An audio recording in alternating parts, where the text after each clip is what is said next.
Hi, my name is Sarah, and today I'm going to talk to you about why dystopian is my favorite genre. So if you've watched my channel at all, you might know that I will read just about anything, but there is a particular soft spot in my heart for dystopian novels.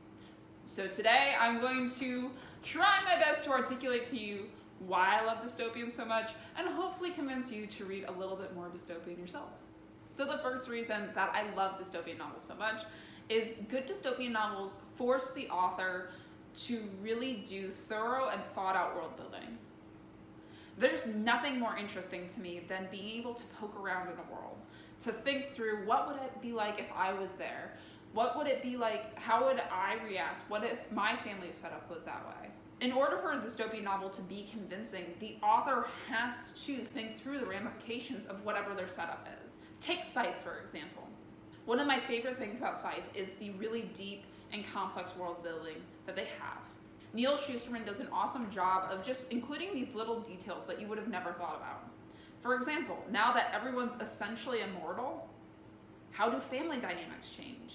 You know, now that you're living essentially forever and you can get set back to age 25 whenever you want, how does that change dating practices? Like, is it weird now for a 25-year-old to be dating a person that looks 25 but is actually 80? What's marriage like now? Does death do us part still work when there's no longer death in the equation? And what happens when your great-great-grandma looks just like the same age as you? He doesn't spend a ton of time on this, but there are little pockets where you can kind of have these moments come up. One of the biggest things that separates a dystopia from a utopia is how it's implemented. It's not enough just to, spew out this setup. You have to think through all the little ramifications, how it changes culture, how it changes people, how people interact. And that, to me, is what is so incredibly interesting. The second thing that I love about dystopian novels is kind of related back to the first. Dystopian novels provide a way for authors to explore the extrapolations of current trends. I recently read a really interesting dystopian book called The Rule of One, which I would highly recommend. I really enjoyed it. Overpopulation and climate change have essentially made our planet incredibly hard to live on, and therefore most people don't have the resources they need to live, and fighting over even tiny amounts of resources is very fierce.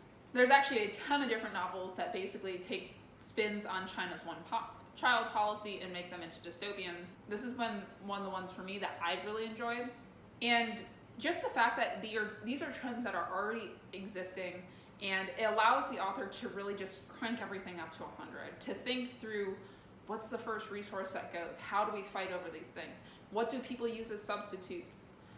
That is one of the beautiful things about dystopians. The third point that I really enjoy about dystopians is that as a reader, it forces me to come to the realization that what is happening around me is something that I need to take ownership of. The vast majority of dystopian novels don't become dystopias because everybody wants it that way.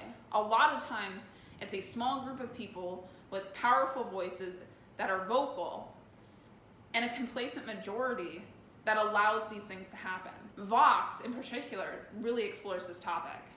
The author multiple times goes back to the fact that she always just assumed that everything was going to work out, that we were going to continue marching forward in this continual progression of social progress, that she didn't think that we could revert back to the days when women were truly subservient to men.